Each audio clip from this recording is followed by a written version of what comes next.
Quitter le nid familial, c'est bien, s'y préparer, c'est beaucoup mieux. Non, parce que tout change radicalement, c'est chez nous, donc tout change. Par exemple, des potes viennent à la maison, déjà moi ça m'est arrivé qu'une seule fois que je fasse une soirée chez moi, ça fait depuis 1 an que je suis à nouveau ici, mais vous vous rendez pas compte, déjà je suis obligée de tout bien nettoyer parce que autrement j'ai honte, genre c'est mon chez moi, il faut que je donne tout comme ça. Et deuxièmement, quand tu rentres, t'enlèves tes chaussures, tu te laves les mains, tu te laves le corps. Je veux que ce soit nickel quand tu ressors, quand tu rentres, quand tout. Et tu comprends enfin ta mère quand elle te disait alors t'invites tes copains à la maison mais je veux que ça soit propre. T'es là genre putain elle est trop chiante. Non quand c'est chez toi. Tu fêtes encore plus tes amis, tu deviens encore pire que ta mère. Et puis des petits détails très simples hein, parce qu'on a tous vécu déjà ça. Genre d'arriver sur le trône et de manquer royalement de PQ. Chez ta maman ça se passe plutôt comme ça.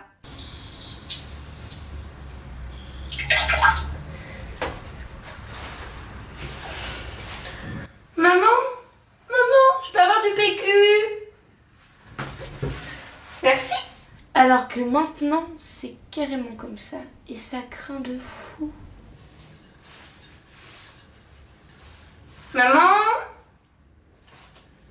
Non? Oh, pas un mouchoir.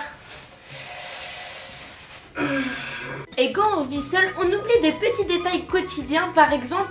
Clairement, j'ai mon appareil à raclette, ça se limite dès le premier jour où j'emménageais, je l'ai pris avec moi en sac à dos, pop, c'est le truc à pas oublier, on est d'accord. Mais par contre, un ouvre-boîte, ça, pratiquement un an après, je me suis aperçue que j'en avais toujours pas.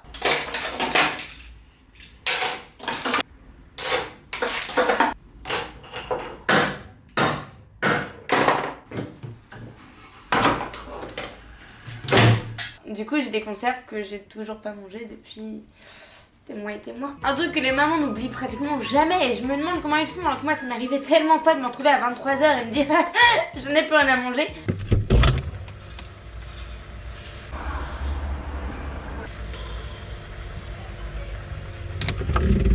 Et souvent ça se passe carrément comme ça.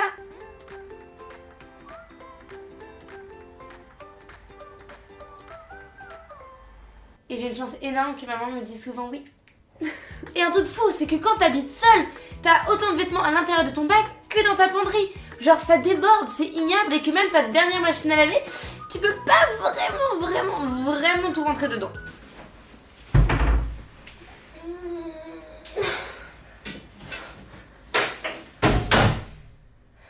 Et je vous avoue que du coup, j'ai jamais rangé tous mes vêtements d'un coup dans mon armoire et je pense que si tout était propre, ça ne rentrerait pas. Oui. Mais un point positif, c'est que vous pouvez ressembler à rien toute l'année, c'est-à-dire que vous vivez vraiment seul. Bon, clairement, ma mère avait l'habitude, mais le jour où je suis en couple, je pense qu'il serait pas prêt à tout ça. Mais je pense que le truc qui m'a le plus angoissée en revivant seule, c'est quand on est malade. Ça nous est tout arrivé. Quand ta petite maman vient comme ça là et elle te fait des petits câlins dans tes cheveux et tout, elle te les prend et ça t'évite de t'en foutre partout.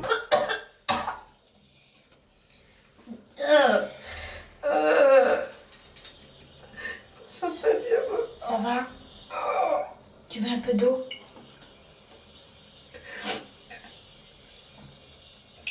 Alors que quand tu vis seule, c'est anarchie.